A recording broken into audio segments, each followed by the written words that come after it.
नमस्कार। सुलगता सवाल में आपका स्वागत है। मैं हूं आपके साथ अंशिका। दिल्ली में मुख्यमंत्री अरविंद केजरीवाल और एलजी विनय कुमार सक्सेना के बीच फिर से महायुद्ध छिड़ गया है। इस बार ये युद्ध लेटर के जरिए शुरू हुआ है। दिल्ली सरकार ने अब अपने कामों को छोड़कर एलजी वीके सक्सेना को घेरने के लिए लेटर का खेल शुरू किया है, जिसमें दिल्ली सीएम केजरीवाल ने एलजी को कानून व्यवस्था को लेकर घेरने की कोशिश की, लेकिन एलजी ने अब केजरीवाल की घिनौनी करतूतों का जवाब देते हुए आप सरकार का पूरा चिट्ठा खोल कर रख दिया है। एलजी ने लेटर के जरिए ऐसा धमाका किया है जिसके बाद केजरीवाल की बोलती बंद हो गई है।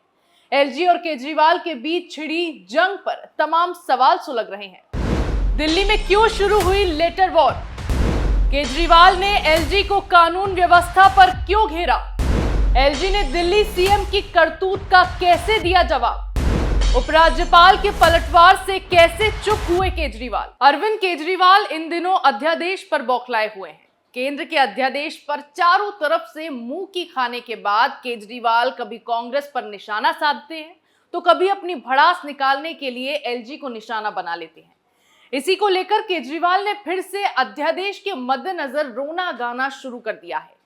पिछले कुछ दिनों से केजरीवाल लगातार दिल्ली की कानून व्यवस्था को लेकर एलजी और केंद्र सरकार को घेर रहे हैं और ऐसा दिखाने की कोशिशों में लगे हैं कि दिल्ली में लॉ एंड ऑर्डर एलजी के हाथों में होने से राजधानी सुरक्षित नहीं है। दिल्ली की इस लेटर वॉर में केजरीवाल ने एलजी को घेरने की कोशिश तो की, लेकिन दिल्ली सीएम की इस करतूत पर एलजी ने ऐसा जवाब दिया कि आम आदमी पार्टी की हवाइयां उड़ गई।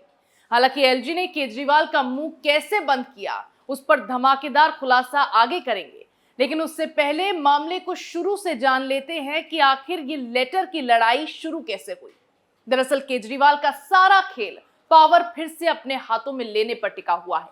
इसी को लेकर अब अरविंद केजरीवाल ने लॉ एंड ऑर्डर पर उपराज्यपाल को घेरते हुए पत्र लिखा और दिल्ली की कानून व्यवस्था के लिए सीधे तौर पर केंद्रीय गृह मंत्रालय और एलजी को जिम्मेदार ठहराया। पत्र में केजरीवाल ने आरोप लगाया कि दिल्ली में अपराध पर लगाम लगाने तत्काल कुछ कदम उठाने की जरूरत है, लेकिन दिल्ली की कानून व्यवस्था के लिए जिम्मेदार नीति निर्माताओं की तरफ से इसकी अनदेखी की जा रही है। इसके साथ ही केजरीवाल ने दिल्ली में बढ़ते अपराध पर चर्चा को लेकर उपराज्यपाल के साथ मंत्रिमंडल की बैठक का प्रस्ताव भी रखा था, जिसके जवाब में एलजी ने दिल्ली सीएम के प्रस्ताव का स्वागत किया और अपराध का राजनीतिकरण करने के खिलाफ आगाह करते हुए कहा कि इससे कोई समाधान नहीं निकलने वाला। एलजी के जवाब पर केजरीवाल ने फिर से बिलबिलाना शुरू कर दिया और कहा, दिल्ली में कानून व्यवस्था की बिगड़ती स्थिति के मुद्दे को लेकर मेरे पत्र पर आपकी प्रतिक्रिया को मैंने ध्यान से पढ़ा। सामान्य तौर पर मैं वापस फिर से लिखने का फैसला नहीं लेता, लेकिन आपकी प्रतिक्रिया ने मेरे पास दिल्ली के लोगों को ये बताने के अलावा कोई विकल्प नहीं छोड़ा कि जिम्मेदार लोगों के पास दिल्ली वालों की सुरक्षा सुनिश्चित करने के लिए सीधे तौर पर कोई ठोस समाधान नहीं है। जिम्मेदार लोग केवल इल्जाम ही थोप सकते हैं। G20 शिखर सम्मेलन की मेजबानी से कुछ हफ्ते पहले दिल्ली में एक ही दिन में 4 लोगों की हत्या हो जाती है। ऐसे में लोगों के बीच सुरक्षा की धारणा कैसे बनेगी? दिल्ली में कानून व्यवस्था की स्थिति में तत्काल सुधार करने की जरूरत है, लेकिन ये स्वीकार करने में आपकी अनिच्छा को मैं समझ नहीं पा रहा हूं। इसके साथ ही केजरीवाल ने कुछ ऐसी रिपोर्ट्स होने का भी दावा किया जिसमें पता चला है कि दिल्ली में प्रभावी पुलिसिंग और गश्त के लिए थानों में पर्याप्त फोर्स ही उपलब्ध नहीं है। कुछ थानों में 35 से 40% स्टाफ ही उपलब्ध है। ये दावा करते हुए केजरीवाल ने ये सवाल उठाए हैं कि इन हालातों में वो कैसे उम्मीद कर सकते हैं कि एसएचओ अपनी पूरी ताकत के साथ काम करेंगे और अपने अधिकार क्षेत्र में आने वाले पूरे क्षेत्र की प्रभावी पेट्रोलिंग करेंगे। ऐसे में दिल्ली सीएम ने एलजी से अपील की कि दिल्ली में जनसंख्या के अनुपात में पुलिस कर्मियों की संख्या का नए सिरे से आकलन करके थानों में पर्याप्त पुलिस फोर्स उपलब्ध कराई जाए।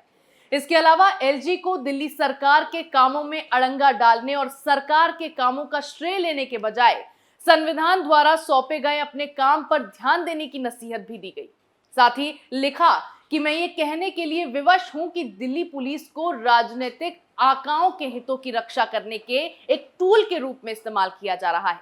केजरीवाल ने बार बार एलजी को लॉ एंड ऑर्डर पर घेरते हुए दिल्ली वासियों की सुरक्षा के नाम पर अपनी घटिया राजनीति करना शुरू कर दिया, जिसके बाद अरविंद केजरीवाल की इस घिनौनी करतूत पर अब एलजी ने ऐसा जवाब दिया है कि दिल्ली सरकार की बोलती बंद हो गई। पटना में केजरीवाल विपक्ष की बैठक में अपनी दाल गलाने की कोशिश कर रहे थे। इसी बीच एलजी ने केजरीवाल सरकार के झूठ का ऐसा पर्दाफाश किया जिससे आप सरकार पूरी तरह हिल गई। उपराज्यपाल वीके सक्सेना शहर में अस्पताल परियोजनाओं में अधिक देरी पर केजरीवाल को उन्होंने पत्र लिखा और आरोप लगाया कि सरकार का इरादा केवल जनता के बीच चर्चा में बने रहना है। जिन अस्पतालों में सुधार का केजरीवाल बखान करते फिरते हैं, उसकी पूरी पोल खोलते हुए एलजी ने बताया कि किस तरह से सरकार की परियोजनाएं बीच में लटकी हुई हैं, लेकिन आप सरकार का सारा ध्यान अध्यादेश पर रोना मचाने में लगा हुआ है। एलजी ने बताया कि न केवल सिरसपुर में नए अस्पताल के निर्माण का काम निर्धारित समय से 1 साल पीछे चल रहा है, बल्कि लोकनायक अस्पताल, गुरु गोविंद सिंह अस्पताल, डॉक्टर बीएस अंबेडकर अस्पताल, राव तुलाराम अस्पताल और अरुणा आसफ अली अस्पताल जैसे मौजूदा अस्पतालों में 3 साल से ज्यादा का वक्त बीत जाने के बाद भी बिस्तरों की बढ़ोतरी नहीं हुई है। महत्वाकांक्षी इंदिरा गांधी अस्पताल का काम 2012 से 13 में शुरू हुआ था, लेकिन 10 साल बीत जाने के बावजूद अभी तक वो पूरा नहीं हुआ है।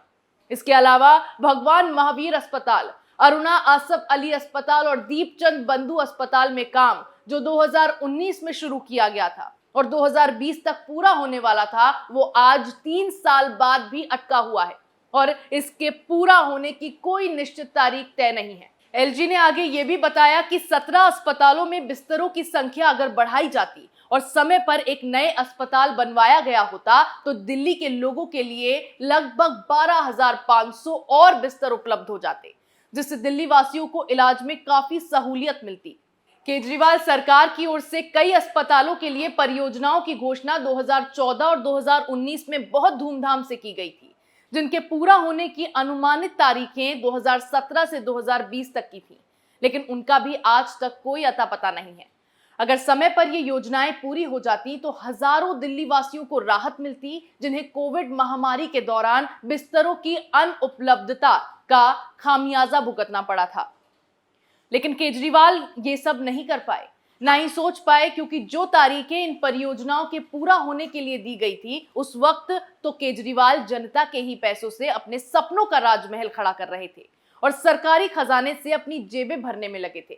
केजरीवाल बखान तो करते हैं कि उन्होंने दिल्ली में अस्पतालों की हालत को सुधार दिया है, नए अस्पताल बनवा दिए हैं, लेकिन जमीनी स्तर पर अगर हकीकत को देखा जाए तो नए अस्पताल तो दूर, जो अस्पताल पहले से बने थे उनमें भी ना तो कोई सुधार हुआ है और ना ही सुधार को लेकर जिन परियोजनाओं का ऐलान दिल्ली सरकार की ओर से किया गया था उनकी सूद लेने वाला कोई है। जो केजरीवाल कोविड के दौरान लोगों की जान की कीमत पर दिल्ली में अपना आलीशान बंगला बनवा रहे थे, वो आज दिल्ली वासियों की सुरक्षा को लेकर चिंता दिखा रहे हैं। इन्हीं अरविंद केजरीवाल के अस्पताल में एक महिला कर्मी के साथ काम करने वाला युवक दुष्कर्म करता है, हैवानियत की सारी हदें पार कर उसके दांत तोड़कर बेहोशी की हालत में उसका रेप करता है। इस दरिंदगी में महिला गंभीर रूप से घायल हो जाती है और कुछ दिन बाद उसकी मौत हो जाती है, लेकिन केजरीवाल सरकार को तब महिला सुरक्षा याद नहीं आती। अस्पतालों में जहां लोगों का इलाज होता है, वहां सरकार ने ऐसे हैवानों को नियुक्त किया है जो न सिर्फ स्टाफ के लिए बल्कि पेशेंट्स के लिए भी खतरनाक है। जीबी पंत हॉस्पिटल केजरीवाल सरकार के तहत आता है, लेकिन उसमें हुई इस दर्दनाक घटना के बाद हैरत इस बात की होती है कि जो चीजें आप सरकार के हाथों में हैं, उसे वो ना तो सुधार पाई और ना बदल पाए हैं, लेकिन जो केजरीवाल सरकार के हाथों में नहीं है उसे लेकर वो रोना मचाने लगे हैं। उसमें खामियां निकालकर केंद्र सरकार और एलजी को घेरने में लगे हुए हैं। केजरीवाल चाहते हैं कि केंद्र के अध्यादेश को खत्म कर पावर को अपने हाथों में ले लें, लेकिन सवाल है कि जो केजरीवाल अपने हाथों में पहले से जो अधिकार है उनके सहारे दिल्ली के लोगों को वो सुरक्षित नहीं रख पाए, तो क्या दिल्ली की पावर पूरी तरह हाथों में आने के बाद राजधानी सुरक्षित होगी? कानून व्यवस्था सुधर जाएगी? घोटाले बंद हो जाएंगे? केजरीवाल एलजी पर महिलाओं की सुरक्षा को लेकर सवाल खड़े कर रहे हैं, लेकिन क्या वो महिलाओं की सुरक्षा कर पाए? अध्यादेश के नाम पर केजरीवाल ने अब इन मामलों को मुद्दा बनाकर इन पर राजनीति करना शुरू कर दिया है, जिसे लेकर ये लेटर वॉर शुरू हुई है। अध्यादेश पर केजरीवाल बिलबिला रहे हैं क्योंकि दिल्ली में उनका खेल खत्म हो गया है। इनकी घटिया करतूतों पर से पर्दा उठ गया है और जल्द ही उन पर ऐसी आफत आने वाली है जिससे केजरीवाल की कुर्सी पूरी तरह से हिल जाएगी। इसी डर से अरविंद केजरीवाल ने अब अपनी अनाप शनाप बयानबाजी शुरू कर दी है।